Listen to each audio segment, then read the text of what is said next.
Bismillahirrahmanirrahim. Assalamualaikum warahmatullahi wabarakatuh. Alhamdulillah. Alhamdulillahi rabbil alamin. Zalikumullahu rabbukum la ilaha illahu khaliqu kulli syai'in fa'buduh wa huwa ala kulli syai'in wakil. Ashhadu an la ilaha illallahul qawiyyul mubin wa asyhadu anna Muhammadan abduhu wa rasuluh.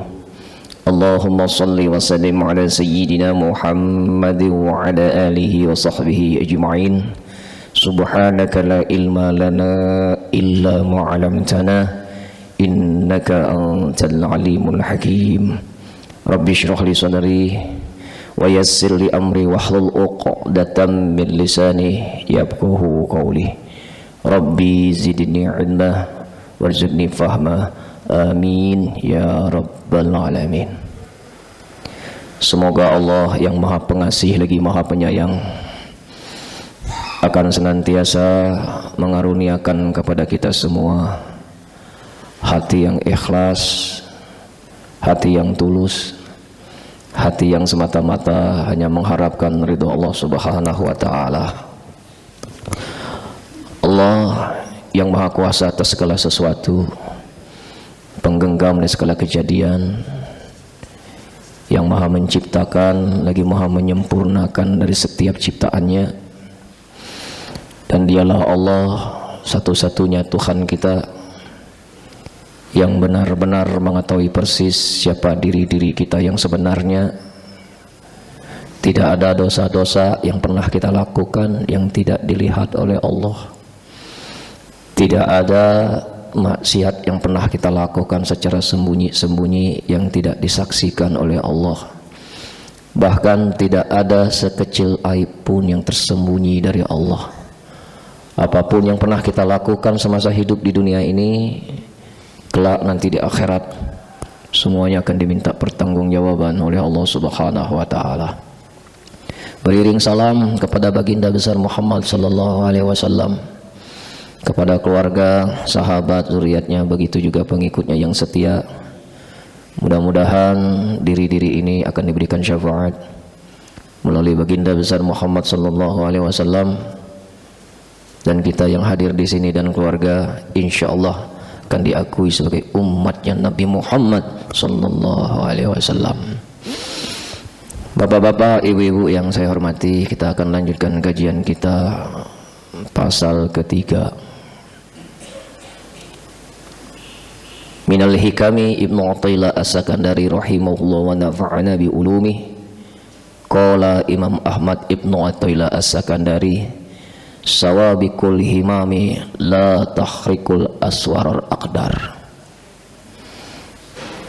Artinya, kekerasan semangat perjuangan itu tidak dapat menembus tirai takdir, kekeramatan atau kejadian-kejadian yang luar biasa dari seorang wali itu tidak dapat menembus keluar dari takdir.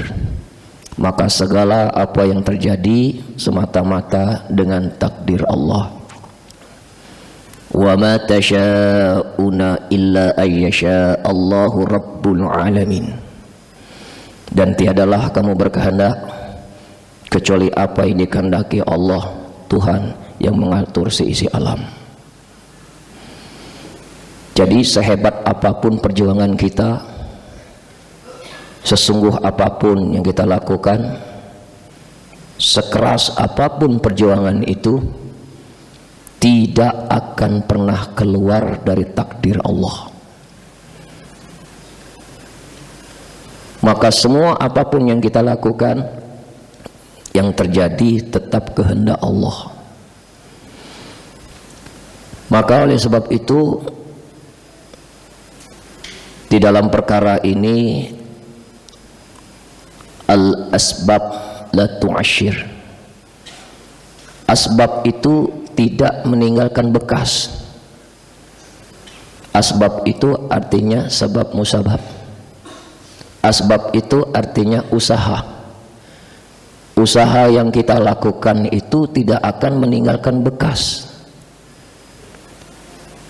Maka asbab itu terbagi 3. Ya, ada yang disebut dengan al-qasbu, doa, dan tawajuk.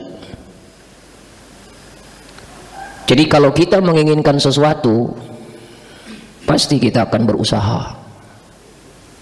Itulah yang disebut dengan al-qasbu, berusaha. Lalu diiringi dengan doa, lalu diiringi dengan tawajuk, mendekatkan diri kita kepada Allah. Ketiga-tiga ini namanya asbab, dan itu semua yang kita lakukan tidak akan pernah terjadi kalau tidak sesuai dengan takdir Allah. Kenapa demikian? Kenapa kita harus memahami bahwa semua itu tidak akan terjadi kalau tidak Allah yang menghendakinya? Supaya jangan sombong dengan doanya, jangan sombong dengan usahanya, jangan sombong dengan tawajuknya. Menghilangkan sifat keakuan, bahwa doa, bahwa usahamu, bahwa tawajukmu itu tidak berlaku kalau Allah tidak menghendakinya. Banyak yang kita sering lihat, orang itu mengakukan diri, ini gara-gara doaku, ini gara-gara usahaku, ini gara-gara tawajukku, sehingga seperti ini. Nah, hal yang seperti ini tidak boleh, karena engkau mengakukan diri, menghilangkan akunya Allah. Lalu untuk apa asbab itu? Kalau asbab itu tidak meninggalkan bekas, untuk apa Allah menciptakan asbab itu? Al-asbab khadamul aqdar. Asbab itu pembantu takdir, bukan penentu takdir. Jadi kalau kita memahami bahwa asbab itu pembantu takdir, apabila itu tidak terjadi sesuai dengan keinginan, legowo, tidak menyesal, tidak kesal, tidak marah, karena Allah ingin mempersiapkan rencananya yang lebih baik daripada rencana kita. Jadi jangan mengira bahwa apa yang Allah takdirkan itu buruk, pasti baik. Kita menginginkan A, ternyata tidak dikabulkan. Kenapa? Allah tahu siapa kita, karena kita ini ciptaan Allah. Kalau kita ini ada ciptaan Allah, sudah barang tentu Allah tahu kapasitas, kualitas kita. Contoh, kita minta kepada Allah, ya Allah, berikan aku banyak rezeki, biar aku bisa bantu orang miskin, biar aku ibadahnya khusyuk. Kasihlah aku rezeki yang banyak ya Allah. Bertahun-tahun berdoa itu, bahkan puluhan tahun, belum ditambah dengan mengamalkan ayat 1000 dinar, belum dia melakukan sholat duha. 20 tahun ngamalkan wiritan itu, tak kaya-kaya. Dia selalu memandang kaya itu dilihat dari materi. Padahal dengan kita bisa berwirid, dengan kita bisa sholat duha, itu rezeki. Dan selama 15 tahun, 20 tahunnya kita lakukan itu, lihat anakmu, lihat istrimu, dicukupin oleh Allah. Hidup ini tidak perlu kaya, yang penting cukup. Karena orang yang ada belum tentu cukup. Kalau cukup pasti cukup. Maka kita tidak usah khawatir. Takdir Allah yang Allah takdirkan pada hidup kita itu yang terbaik. Dulu saya punya cita-cita ingin jadi tentara, Pak. Begitu tes kurang 3 cm, badan pendek, ingin ikut jadi tentara. Obsesi anak muda, kalau pakai baju loreng itu bangga. Kata panitia, badan kamu ini pendek, mau ikut? Begitu diukur kurang 3 cm. Waktu itu 160 diterima. Sudah ikut tahun depan. Jadi saya berusaha lari, ringsto, berenang. Begitu tahun depan ikut sama, nggak nambah-nambah tinggi badannya, tetap kurang 3 cm. Pada saat itu karena syarat kurang cukup, kesal kita sama Allah, marah sama Allah. Kenapa ya Allah, aku sudah berusaha, aku sudah sholat, aku sudah doa, aku telah mendekatkan diriku kepadamu, tapi kenapa badanku tak tinggi-tinggi? Marah karena belum paham. Beriring waktu terus berjalan, bertambah ilmu, akhirnya paham. Ternyata saya tidak jadi tentara ini hikmahnya besar, bisa menasehati perwira-perwira tentara. Andai saya diterima pada saat itu jadi tentara, tidak ketemu kita di sini. Pasti saya sedang jaga gerbang pasti. Tapi hikmah yang terjadi pada hidup seseorang itu, itulah yang menjadi pelajaran buat kita. Bahwa ternyata rencana kita dengan rencana Allah, yang terjadi tetap rencana Allah, dan ini harus kita yakini. Lalu untuk apa kita berdoa? Lalu untuk apa kita berusaha? Untuk apa kita mentawajudkan diri kita? Itulah media kita supaya kita dekat dengan Allah. Kita ini kalau ingin dekat dengan Allah, kalau ada mau. Kalau tidak ada mau, kau santai. Lihat orang-orang yang ketika berdoa itu khusyuk, kalau hidupnya banyak masalah, sungguh-sungguh sampai nangis, ya Allah tolong aku ya Allah, serius doanya. Lihat kalau tidak ada kepentingan sama Allah, santai, berleha-leha. Orang berdoa tidak sungguh-sungguh ngaminkannya. Kenapa? Belum butuh. Nanti kalau sudah butuh, baru kita nangis-nangis di hadapan Allah. Kenapa tidak dikayakan? Allah tahu siapa kita. Belum kaya saja banyak tingkahnya, apalagi kaya. Maka kesempitan hidup kita itu sesungguhnya pertolongan dari Allah. Lihat orang yang hidupnya sempit itu, tidak ada pilihan. Mau jalan-jalan uang tak punya, mau keliling-keliling kota bensin tak punya, mau ngajak ini anak istri jalan-jalan uang tak punya, akhirnya tidak ada pilihan. Rumah masjid, rumah masjid, rumah masjid. Apa hikmahnya kalau sering ke masjid? Banyak. Satu, sudah bisa mulai mukul beduk, tak tak tak tak tak tak tak, itu punya teknik itu. Naik lagi makomnya muazin, hafal dikit, belajar ngaji, jadi imam. Karena sudah memiliki baca Quran bagus, banyak hafal hadis, banyak hafal Quran, khutib. Sudah jadi khutib, jadi kiai. Itu hikmah. Tapi sedikit orang yang bisa memetik hikmah dari itu semua. Dan yang kita inginkan dalam hidup ini selalu materi, materi, materi, materi. Padahal ketenangan batin itu rezeki yang harus kita syukurin. Karena banyak orang yang dikasih harta, tinggi pangkat jabatan, hati tak tentram. Kenapa? Hidupnya diperbudak oleh nafsu. Nah, lalu bagaimana kita mengimani takdir itu? Ada 4.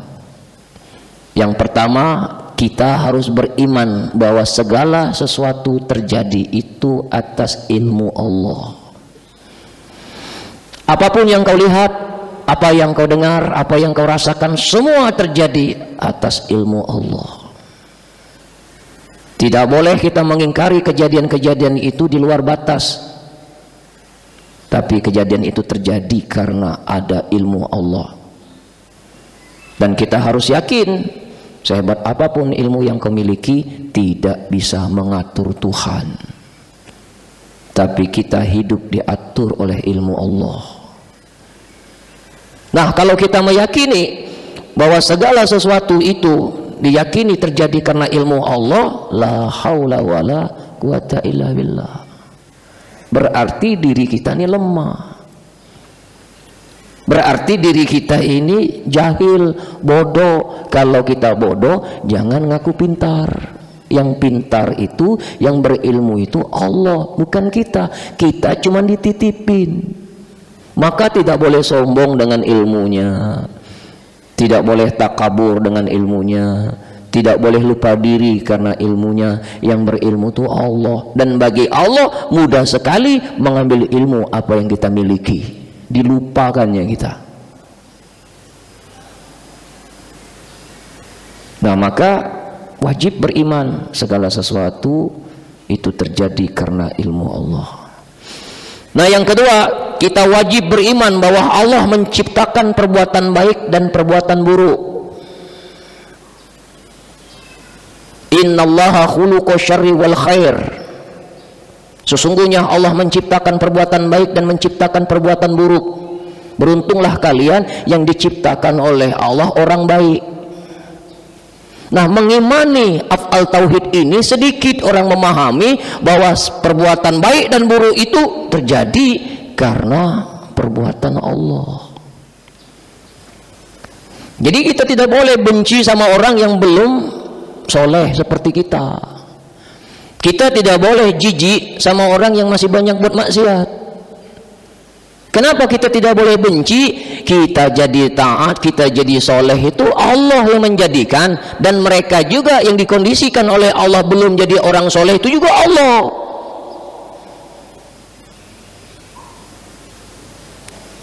Kenapa? Bagi Allah mudah sekali mencabut ketaatan itu pada diri ini, dan bagi Allah mudah sekali orang yang ahli maksiat itu jadi taat. Gunanya untuk apa kita harus mengimani ini? Supaya jadi orang jangan sombong. Orang-orang yang di luar sana masih berbuat maksiat, apakah dia tahu bahwa perbuatan dosa yang dia lakukan itu berdosa? Tahu, Pak. Pelacur-pelacur itu tahu bahwa zina itu dosa. Termasuklah laki-laki hidung belang juga tahu bahwa zina itu dosa. Tapi kenapa masih dikerjakan? Tapi Ustadz, kita punya akal. Akalmu itu tidak berlaku. Yang berlaku itu kehendak Allah. Kita kan harus memilih. Kita kan punya akal. Sekarang saya tanya, yang ciptakan akal siapa? Yang menciptakan hardware-nya akal siapa? Menciptakan software-nya akal siapa? Allah. Maka kembali lagi kita, la haula wala quwata illa billah. Lemah kita ini. Maka hati-hati, jangan mudah mencibir orang yang belum taat. Kita tidak tahu besok lusa dia dapat hidayah. Jangan mudah mengkafir-kafirkan orang, karena bisa jadi besok lusa dia tobat. Dan jangan mudah sekali kita menghukum ini orang masuk neraka. Siapa tahu dia penghuni surga atau penghuni neraka.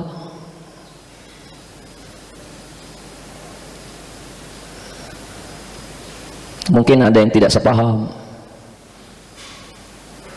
Kalau engkau mengatakan bahwa hidup ini memilih, tidak ada orang gagal.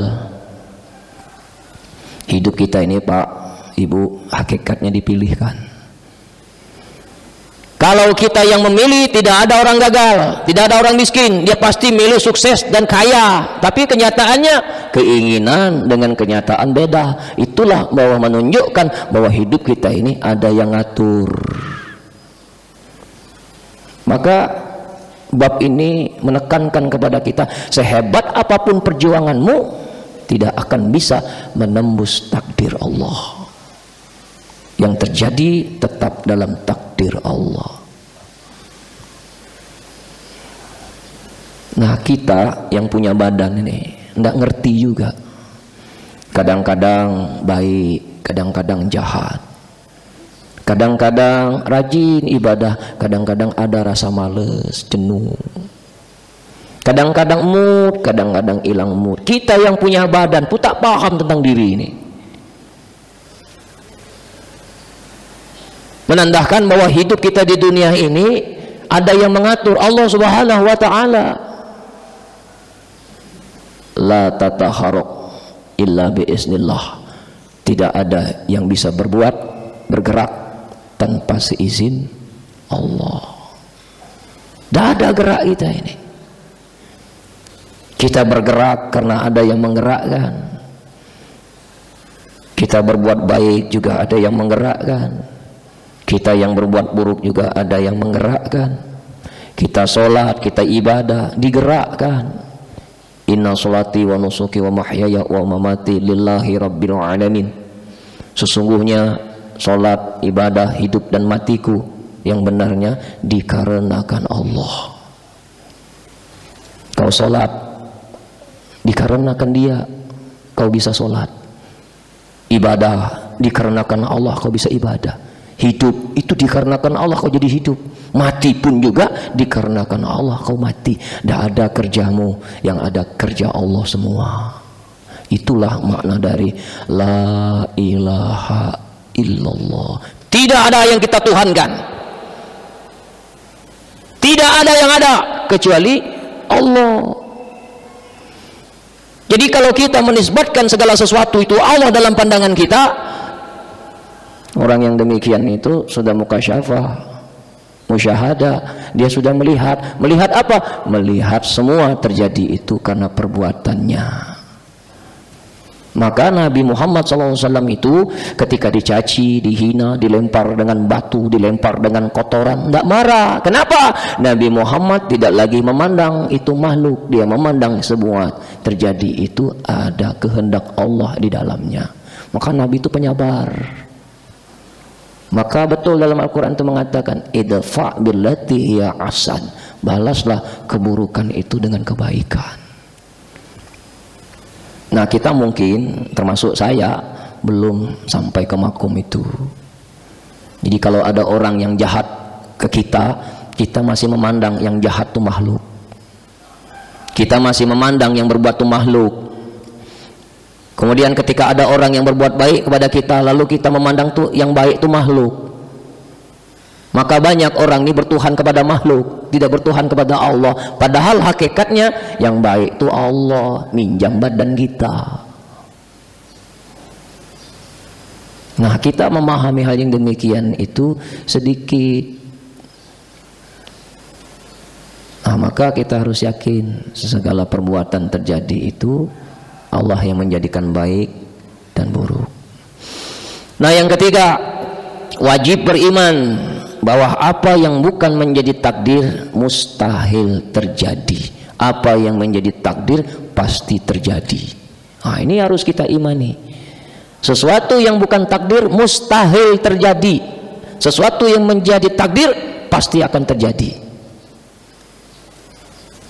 Ajmilu fit talaf, baik-baiklah kalian itu dalam mencari rezeki, karena apa yang menjadi jatah kita pasti akan sampai. Jadi jangan curang hidup ini. Jujur dijamin rezeki, yang tidak jujur dijamin rezeki. Lebih baik jujur, karena orang yang mendapatkan rezeki dengan cara yang tidak benar itu akan melahirkan malapetaka. Akan melahirkan malapetaka. Ya, dapat mula kucing.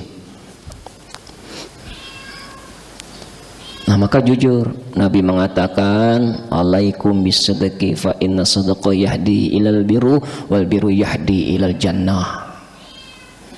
Jujurlah kalian, kata Nabi, karena kejujuran itu membawa kebaikan dan kebaikan itu membawa surga. Jujur dengan perkataanmu. Ketika engkau menyebut Allahu Akbar, Allah Maha Besar, tidak ada lagi yang kau besarkan.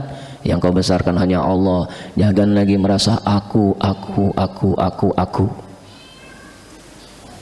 Jangan buang sifat itu.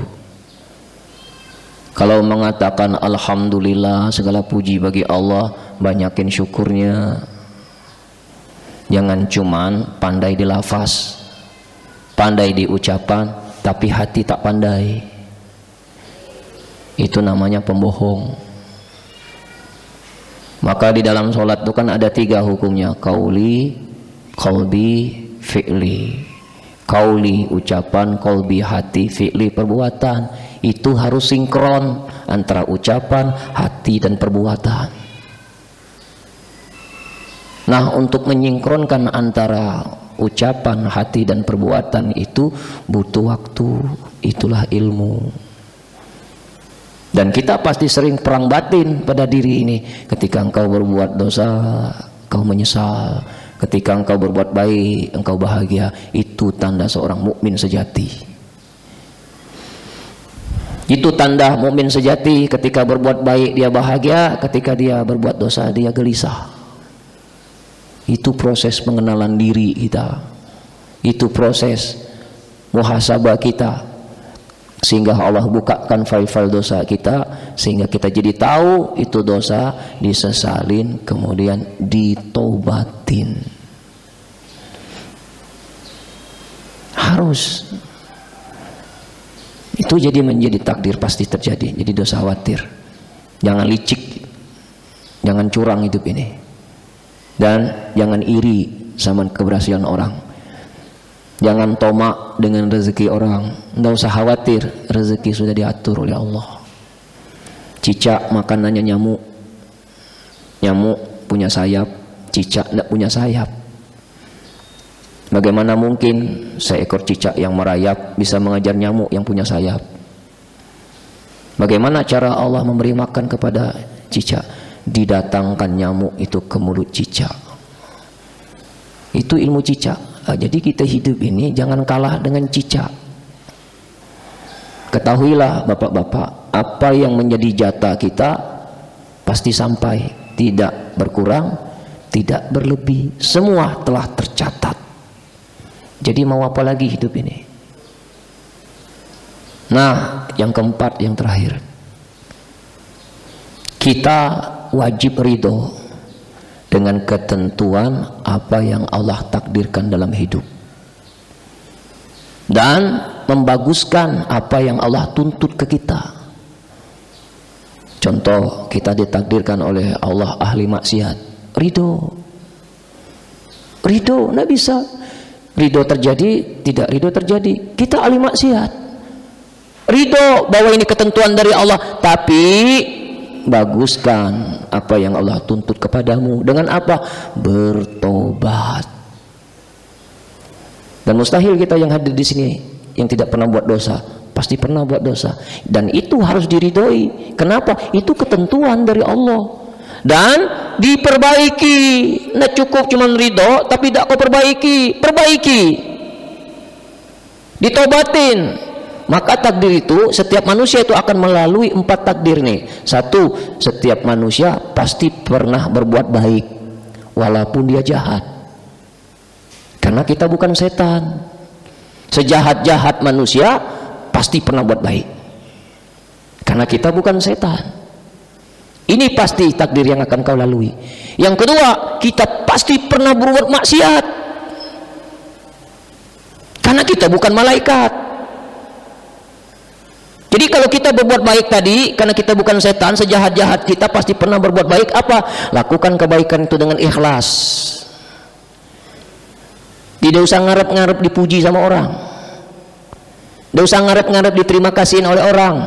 Berharap kepada Allah, nanti apa yang menjadi kebutuhan kita dicukupin oleh Allah. Berbuat baik ikhlas kuncinya. Karena kebaikan itu hanya diterima 2. 1, niatnya benar. 2, caranya benar. Karena ada orang niat baik, cara tak benar, tak diterima. Ada orang yang caranya elegan, baik, tapi niat salah, juga tidak diterima. Yang pasti diterima itu amalnya adalah niatnya karena Allah, caranya juga benar, pasti sampai. Niatnya karena Allah, caranya juga sesuai dengan hukum. Ketika berbuat maksiat ditakdirkan oleh Allah, ridho. Dengan apa? Kita meridhoi perbuatan maksiat yang kita lakukan, yang ditentukan oleh Allah itu tobat. Tobat. Tidak ada manusia yang tidak pernah berbuat dosa. Sebaik-baik manusia yang berbuat dosa, tobat. Tobat ini bukan untuk orang yang ahli maksiat. Tobat ini teruntuk bagi orang-orang yang beriman. Ya ayyuhallazina amanu tubu ilallahi taubatan nasuha. Hai orang-orang yang beriman, bertobatlah kalian dengan tobat yang sungguh-sungguh. Disuruh kita tobat. Siapa yang disuruh tobat? Yang beriman. Apakah tobat hanya untuk orang ahli maksiat? Tidak, justru yang taat ini banyak dosa. Kenapa banyak dosa? Tidak ngaku salah, tidak ngaku berdosa. Sudah melakukan ketaatan, sudah merasa diri sudah bersih. Padahal setan yang kuat itu bukan setan yang ngajak dalam maksiat. Setan yang hebat itu setan yang ketika kita dalam kedudukan taat. Ini yang dikhawatirkan oleh Rasulullah itu. Laulam takunu tusmidu, andai ada manusia yang tidak pernah berbuat dosa, khositu alaikum ma huwa akbari min zalik, aku akan mengkhawatirkan atas diri kalian akan berbuat dosa yang lebih besar daripada dosa maksiat. Ujub merasa diri lebih baik dari orang. Siapa itu yang sering terjadi? Yang kita yang ahli taat ini, termasuk yang ngomong. Nah, jadi jangan merasa-rasa. Kalau kita ada terlintas di hati kita ini bahwa diriku ini lebih baik daripada si A, ana khairum minhu, kau pewaris iblis. Walaupun kau rajin salat, walaupun baca Quran kau bagus, walaupun ilmu makrifat kau tinggi, tapi terlintas di hati ana khairum minhu, aku lebih baik daripada dia, kau pewaris iblis, neraka tempatmu. Ini yang dikhawatirkan Rasul. Maka Nabi itu mengajarkan kita, jikalau engkau duduk bersama orang-orang soleh, maka tundukkan kepalamu, berkata pada diri, di antara mereka yang soleh ini yang paling hina itu aku, ya Allah. Gitu Pak, supaya terhindar dari sifat ujub. Nah Allah tak suka itu. Itu yang kedua. Yang pertama, takdir bahwa kita ini pasti pernah berbuat baik. Yang kedua, berbuat baik tadi iringi dengan ikhlas. Yang kedua, kita pasti pernah berbuat maksiat, iringi dengan tobat. Yang ketiga, kita pasti sering dikasih oleh Allah nikmat. Ini takdir. Bagaimana kita menyikapi nikmat yang Allah karuniakan kepada kita? Bersyukur. Bersyukur itu bukan di mulut, di perbuatan. Alhamdulillah, ya Allah, terima kasih ya Allah, untung 50 juta, tidak berbagi, itu namanya pelit. Jadi alhamdulillah itu dinyatakan dengan perbuatan. Ya alhamdulillah ya Allah, badanku sehat, tapi sering maksiat, berarti kau tak bersyukur. Kalau badan sehat, banyakin ibadahnya.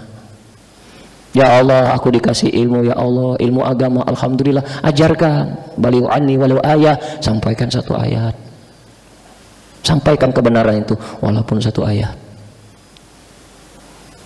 Dapat anak, didik anak itu benar-benar, itu syukur namanya. Dengan apa? Perbuatan. Nah, yang keempat, kita pasti pernah menjalani takdir musibah. Pernah kan bapak-bapak mengalami hidup ini musibah? Pernah. Bagaimana cara menyikapi musibah? Sabar. Jadi ada 4, ikhlas, tobat, sabar, syukur. Insya Allah kita selamat. Bisa dipahami bapak-bapak, ibu-ibu dalam bab ini? Nah, mudah-mudahanlah kita bisa amalkan. Yang paling terpenting itu adalah bagaimana kita menjaga hati. Jangan sampai hati kita ini terkontaminasi karena dosa-dosa kita. Wallahu a'lam bishawab. Ya, silakan kalau ada yang mau bertanya atau cerita pengalaman, silakan. Silakan, Pak. Bismillahirrahmanirrahim.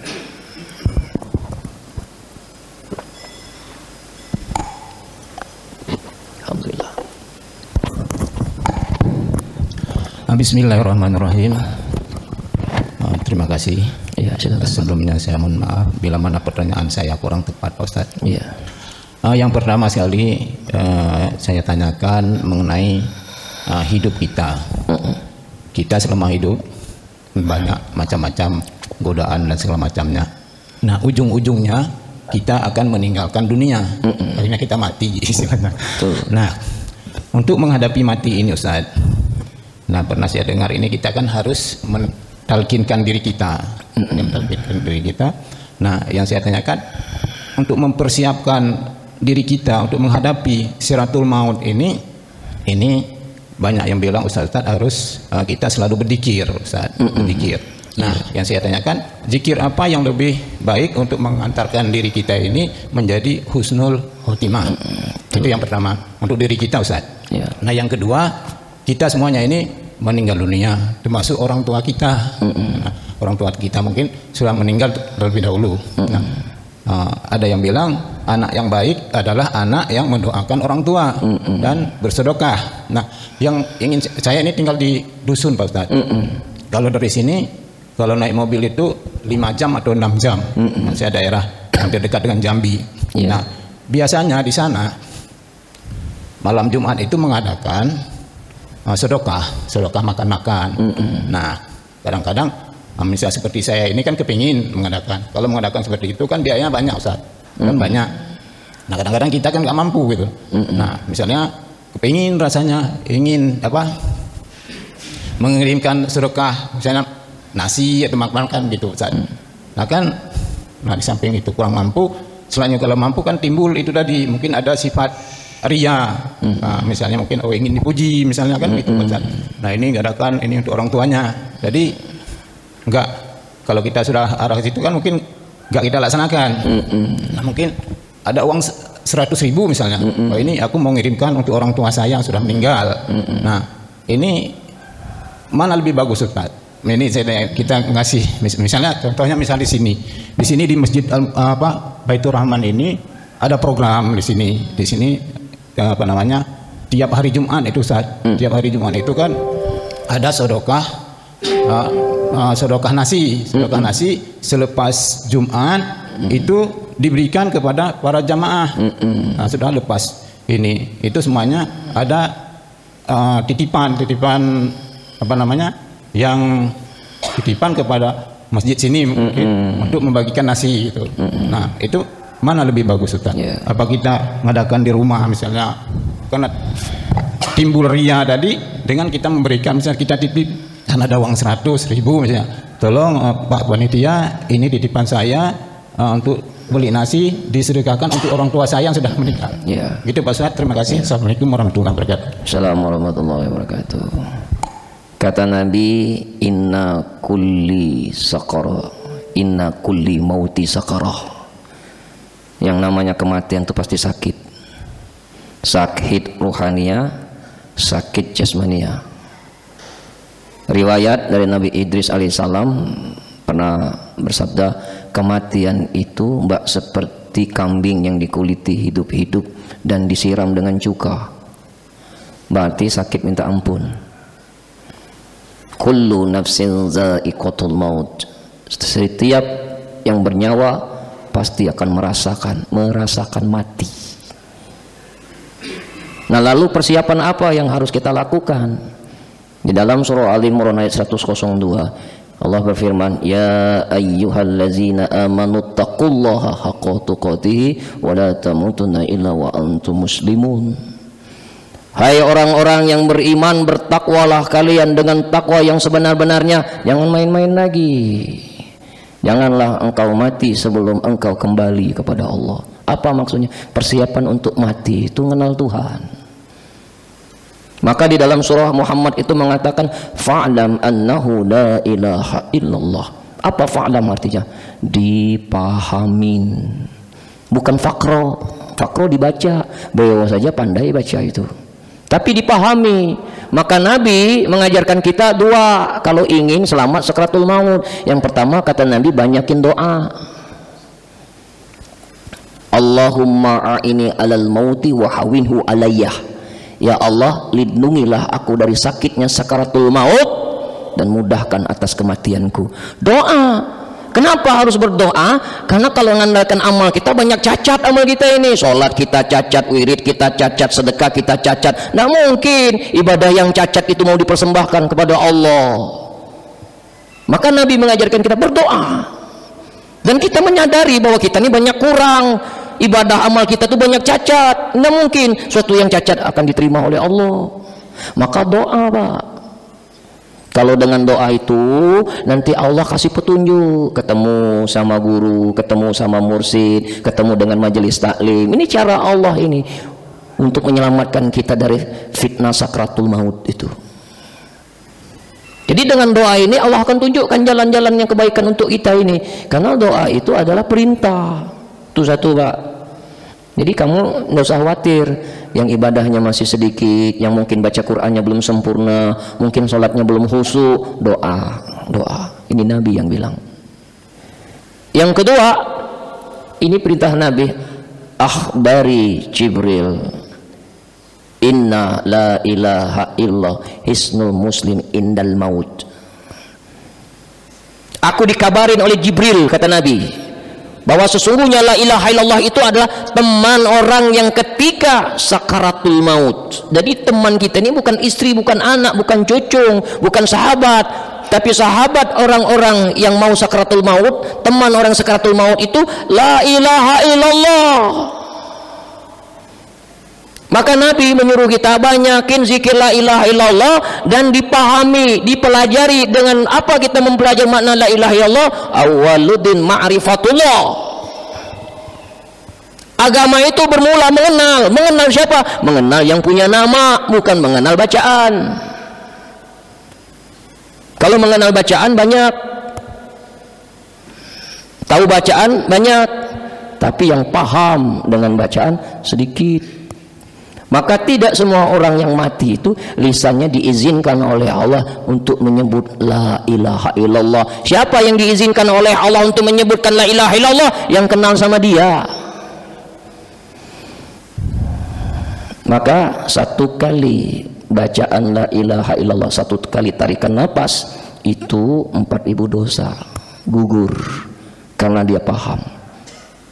Syekh Muhammad Nawawi bin Umar Ajawi Al-Bantani dalam kitab Tankihul Kaul, bahwa di dalam kitab itu ada meriwayatkan bahwa Nabi pernah bersabda, man qala la ilaha illallah wa maddaha bi ta'dim hudamat arba'atu alafi zambin minal kabair. Kata Nabi, barang siapa yang melafazkan la ilaha illallah, memanjangkannya, memahaminya, mengamalkannya, maka Allah akan menghapuskan 4.000 dosa besar pada dirinya. Satu kali ini, satu kali tarikan nafas, la ilaha illallah, 4.000 dosa besar habis.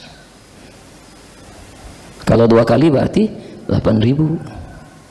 Lalu ditanya, qalu ya Rasulullah, fa illam yantakul lahu zanbun, bagaimana dengan kalau orang itu dosanya sudah dihapuskan? Apa kata Nabi? Qala fali ahlihi, maka satu kali zikir itu menghapuskan dosa keluarganya. Bukan kita yang selamat, keluarga kita juga ikut selamat. Orang yang bermakrifat itu, bapak-bapak, ibu-ibu saya hormati, tidak hanya dirinya yang selamat, keluarganya juga ikut selamat. Fa illam yantakul lahum dzunubun, bagaimana kalau keluarganya dosanya sudah dihabis, dosanya diampuni? Kata Nabi, qala fali jironihi, maka satu kali zikirnya itu menghapuskan dosa tetangganya. Nah, maka Sayyidina Ali mengatakan, la ta'budu rabbana lam yara, aku tidak akan menyembah Tuhan sebelum kenal. Nah, jadi Pak, banyakin zikir la ilaha illallah, pelajari. Man kana akhiru kalamihi la ilaha illallah dakhalal jannah. Siapa yang mengakhiri hidupnya dengan melapaskan la ilaha illallah, wajib masuk surga.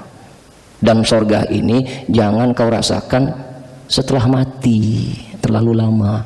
Surga ini bisa kau rasakan di dunia ini. Neraka ini juga bisa kau rasakan di dunia ini. Jadi kalau di dunia ini sudah tidak dapat surga, di neraka, di akhirat, di hari kiamat pasti kau neraka. Apa dalilnya? Nabi bersabda, la yakhrujul ruhul mu'minin hatta yara makanahu fil jannah. Kata Nabi, tidak akan dicabut ruh orang yang beriman sebelum dia mengetahui tempatnya di surga. Ini orang yang dipilih oleh Allah ini, sebelum mati Allah sudah gambarkan surga itu. Maka orang yang beriman itu ketika menjelang sakaratul maut dihibur oleh Allah dengan taman surga, sehingga kematiannya tak terasa. Kenapa? Sibuk dia melihat, memandang di depannya ada surga. Maka bagi orang yang dekat dengan Allah, kenal dengan Allah, sakitnya itu nggak terasa. Kenapa? Peribahasa mengatakan, cubitan seorang kekasih tidak akan pernah terasa sakit.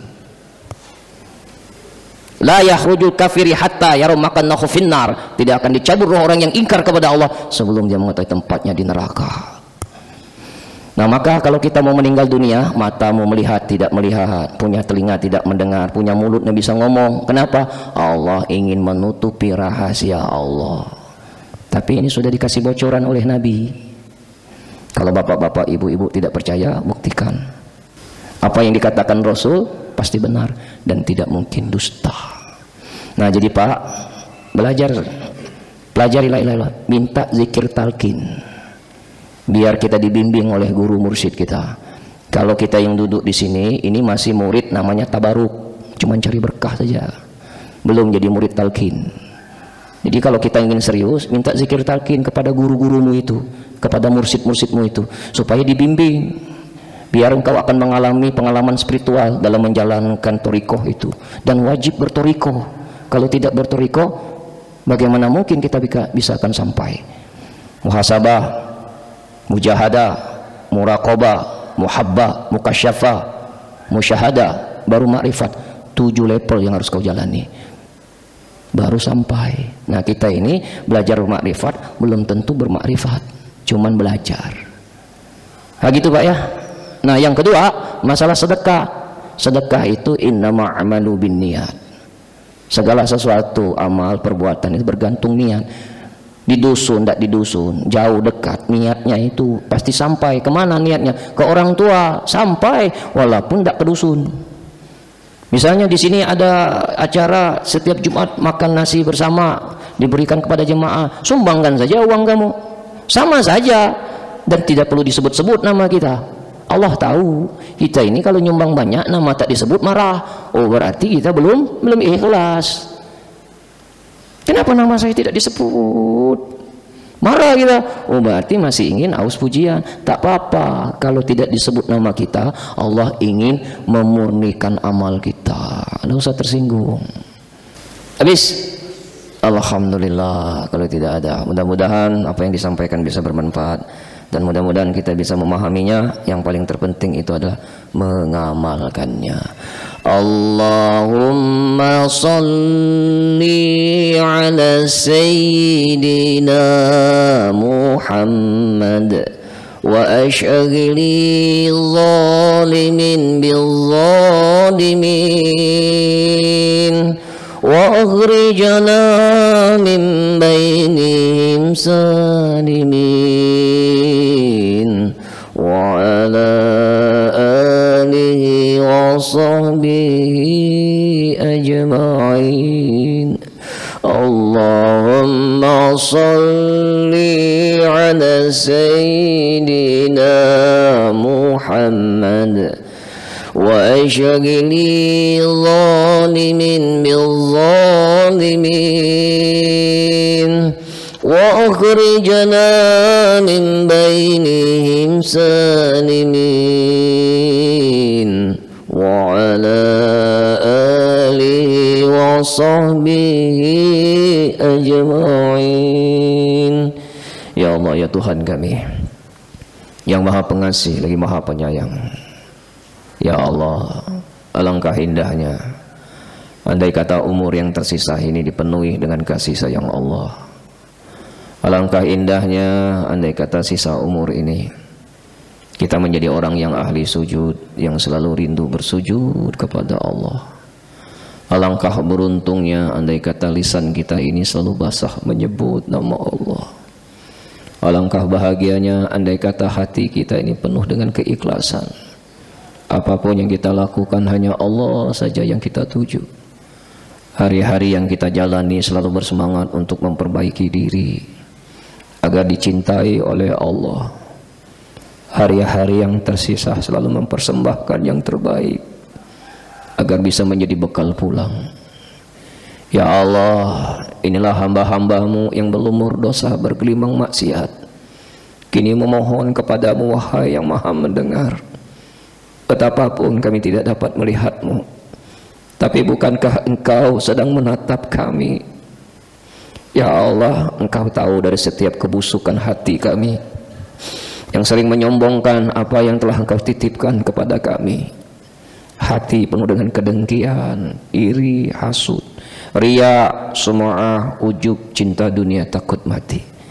Ya Allah, engkau tahu mata kami sering maksiat, Engkau tahu telinga kami penuh dengan dosa, dan Kau pun tahu orang-orang yang pernah terluka karena lisan ini. Ya Allah, karuniakanlah kepada kami semua ampunan-Mu.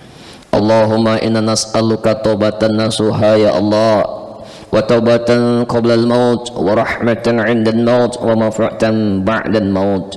Allahumma hawwin 'alaina fi sakaratil maut wa najatan minan nari wa akhwan dan hisab. Allahumma fil lana dhunubana wa li walidina warhamhum kama rabbuna shighara wal muslimin wal muslimat wal mu'minina wal mu'minat al-ahya wal amwat innaka 'ala kulli syai'in qadir. Ya Allah, sampai kapanpun kami tidak akan pernah berhenti mendoakan ibu bapak yang telah membesarkan kami dengan darah keringat mereka, membanting tulang pagi dan petang demi kami. Bahkan ada orang tua yang mendekati neraka hanya berjuang untuk menafkahi kami. Angkat derajat ibu bapak kami yang selalu direndahkan ya Rabb. Muliakan yang selalu dihina, bahagiakan yang selalu dilundung kesusahan. Bayarkan orang tua yang dihimpit hutang piutang. Sembuhkan orang tua yang saat ini sedang terbaring sakit ya Rabb. Engkau yang maha tahu sisa umur mereka. Andai Engkau wafatkan mereka, wafatkan dalam keadaan husnul khatimah, ketika hatinya telah memaafkan kami, ketika hatinya telah ridha kepada kami. Ampuni kami ya Rabb yang sering mengecewakan ibu bapak. Ampuni kami ya Rabb yang sering membuat ibu bapak kami menangis karena maksiat kami. Ampuni kami ya Rabb belum menjadi anak yang soleh dan soleha. Ampuni kami ya Rabb belum menjadi anak yang tahu balas budi. Ampuni kami ya Rabb belum menjadi anak yang berbakti. Ampuni kami ya Rabb yang sering memprioritaskan anak dan istri kami dibandingkan orang tua. Ya Allah, golongkan kami menjadi anak yang soleh dan soleha. Beri kami kekuatan untuk senantiasa memuliakan dan menghormati ibu bapak kami selagi mereka masih hidup. Ya Allah, ya Tuhan kami, pertemukan kami nanti di akhirat bersama orang-orang yang kami cintai. Pertemukan kami nanti di akhirat bersama orang-orang yang Kau cintai. Ya Allah, sampaikan salam rindu kami kepada ibu bapak. Tempatkan mereka di sisi-Mu di tempat yang paling mulia. Jangan Kau siksa ibu bapak kami ya Rabb, karena mereka juga hamba-hamba-Mu.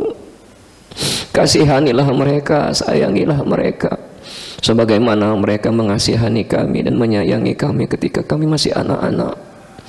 Ya Allah, ya Tuhan kami, jangan Kau jadikan dunia ini menipu kami, memperbudak kami dan menyilaukan mata hati kami. Jadikanlah hari-hari kami menjadi hari-hari yang tidak pernah bisa melupakan-Mu walau sesaat. Jadikanlah hari-hari kami menjadi hari-hari yang indah hidup bersama-Mu. Bimbing kami ya Rabb, tuntun kami, tunjukkan kami jalan yang benar, jalan yang Kau ridhoi, bukan jalan yang Kau murkai. Ya Allah, ya Tuhan kami, selamatkan hamba-hamba-Mu yang telah berbuat baik kepada kami. Juga selamatkan kaum muslimin yang selama ini pernah kami sakiti. Buatlah hatinya ridha dan mau memaafkan kami. Selamatkan kaum muslimin yang selama ini pernah menyakiti kami. Golongkan kami menjadi orang yang pemaaf, yang tulus. Ya Allah, ya Tuhan kami, berkahi majelis kami ini ya Allah. Lembutkan hati kami yang masih keras membatu. Cahayai hati kami yang masih gelap gulita. Beri petunjuk kepada hati kami yang masih tersesat. Ya Allah, lindungilah kami dari niat yang salah. Lindungilah kami dari ilmu-ilmu yang salah. Dan lindungilah kami dari amal-amal yang salah. Ya Allah, ya Tuhan kami, jadikan tempat ini salah satu tempat yang Kau sukai, yang Kau ijabah doa-doa kami, yang Kau lapangkan kami dalam sempit, yang Kau lancarkan segala urusan kami, yang Kau sehatkan kami dalam sakit, yang Kau tenteramkan jiwa kami dalam keadaan gundah gulana. Ya Allah, karuniakanlah kepada kami anak yang soleh dan soleha. Jangan Kau karuniakan kepada kami anak yang durhaka sekecil apapun. Lindungilah anak dan keturunan kami dari perilaku haram. Lindungi anak dan keturunan kami dari barang-barang haram. Lindungilah anak dan keturunan kami dari fitnah zaman, fitnah dunia, fitnah kubur, dan fitnah akhirat. Rabbana zalamna anfusana wa illam taghfir lana wa tarhamna lanakunanna minal khasirin. Rabbana hab lana min azwajina wa dhurriyyatina qurrata a'yunin waj'alna lil muttaqina imama. Rabbana atina fid dunya hasanah وفي الآخرة حسنة وقنا عذاب النار. صلى الله على سيدنا محمد النبي أمي وعلى آله وصحبه وسلم الذي دعوهم فيها سبحانك اللهم وتحيتهم فيها السلام وآخر دعواهم أن الحمد لله رب العالمين. تقبل الله منا ومنكم.